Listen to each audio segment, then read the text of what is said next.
Okay, so here we are at episode 2 of how to play Dwarf Fortress with the Lazy Noob pack. In the last one, I went through all of the incredible amount of options that are offered through this pack. And if you have any questions, go ahead and ask me in either this video or the previous one. So this is episode 2. In this episode, we are going to play Dwarf Fortress, and we're going to get a world built.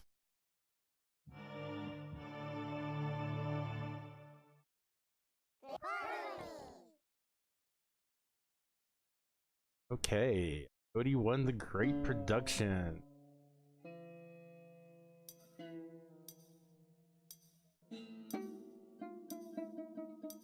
Now there is an option to turn the movie off. Lazy Noob pack if you.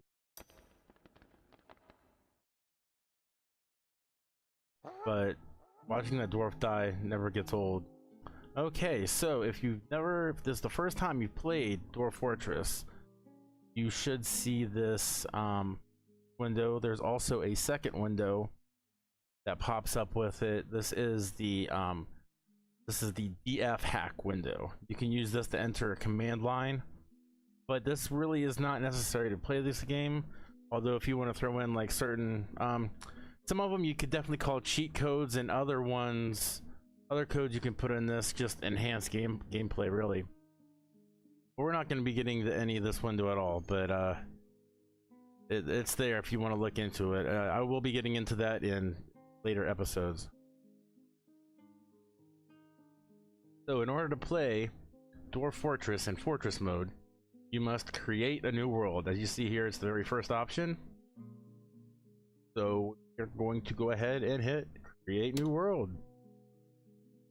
So there's this little thing with all these awesome little ASCII, and it's preparing. Okay, so one thing about Dwarf Fortress is that it is an independently made game, and the guy lives seriously off of donations from people who enjoy playing this game. So if you enjoy the game, please consider supporting Bay 12 Games. There's plenty of information at their website. But yeah, if you got a little extra change and you enjoy this game, then please donate to Toady. Okay, so escape to continue. Okay, so we start with the create a new world. Okay, so for world size, got anywhere from pocket to large. To be honest with you, my opinion, there's not a whole lot of reason to do large. I mean, just one of those things, it's just unnecessary, and it will actually affect the performance of the game. So I just suggest against it. But hey, if you want to put your computer through some punishment, then go ahead and select large. I'll usually select medium, but for this one I'm gonna go small just because it's gonna be a faster setup. Now with history, this is going to affect your gameplay in a way that if you go very short, chances are there's going to be these one type of beast. There's titans and there's forgotten beasts that are created at the beginning of the world. If you hit a very short history, then you will probably end up running into a lot more of these than if it's a very long history.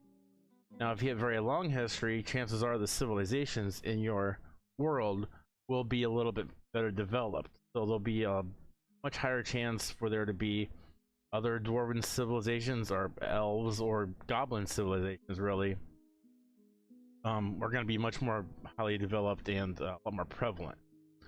So the history does matter actually quite a bit, but once you get into it, you're not going to really notice because you got what you've got. But one thing that does matter in the setup is that very long history is going to take a while for the computer to go through each year and develop your world.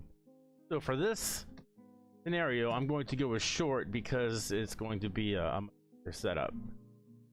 So number of civilizations, honestly I've never done anything besides medium myself, just because I mean it seems like a good setting to is just the standard, but go ahead and feel free to move this around in any way you want.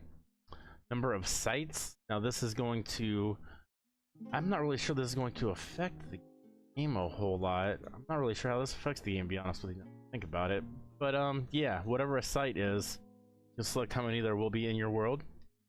Okay, number of beasts. Now this is going to definitely potentially be a big variable for your game, because if you select very high, then your caverns will probably be just a non-stop forgotten beast coming through your cavern. Or if you select very low, you know, you may not see the forgotten beast very often.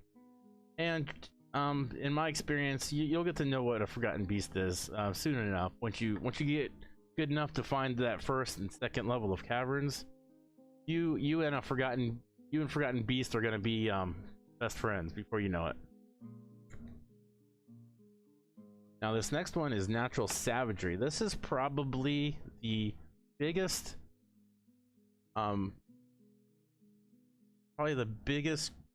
thing that affects the actual difficulty of the world you create. Whereas a very high natural savagery is going to mean that there's going to be a whole lot of things that either like eat and or kill dwarves. So if you want a really big challenge, put it on very high. Put it on very low, I wouldn't suggest that, because then you're taking out a lot of the fun of the game. You gotta remember, losing is fun. I usually keep it on medium just because, I don't know, very high just seems pretty suicidal. I guess if you want a quick game, go for that. And then very low is just not fun, so I'm going for medium. Now on mineral occurrence, I'll admit, I have been just running it sparse, but I've really come to realize that the everywhere option is just more fun. I mean, like part of the most fun that I have playing this game is finding stuff and creating iron weapons and steel weapons and stuff like that. So I don't know, I just enjoy the everywhere option, because my dwarves dig. I want them to find something cool. So, but you know, feel free to put this on however you like. I'm going for it everywhere for this game. Okay, so once you got these options set up, you hit Y for go. Now what we're doing here is we are creating a world. You can see there are elevations, there's temperatures, there's rivers, lakes, all this fun stuff. And then you can see right here on the map, it's, you know, all these little things are terrain indicators. Now of course the blue is water, the light blue is lakes, and then these clovers and spades are going to be forests. You got kind of like a wasteland with these ends.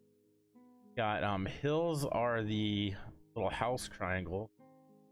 I don't see any peaks. If you have like a solid triangle, it's going to be a peak. The omega sign, that'd be a dwarf.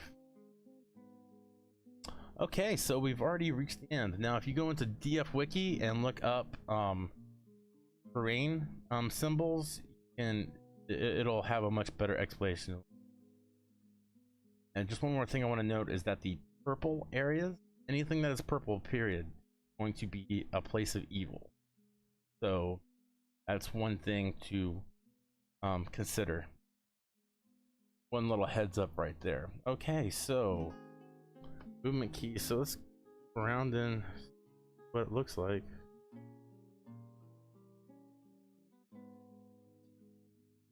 Yeah, sure. A happy little map. Got evil, got trees, got hills. What more could a dwarf possibly want? Okay, so I'm going to hit enter to accept.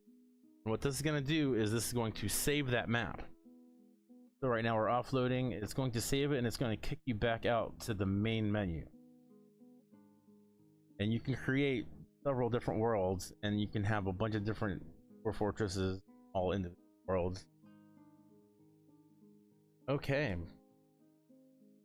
So that is how you create a new world fortress. In the next episode, we're going to hit the start playing button that is now available, and we are going to actually get some dwarves running around mining and doing other dwarfy things. Okay, well, thanks for joining me. I hope to see you in the next episode.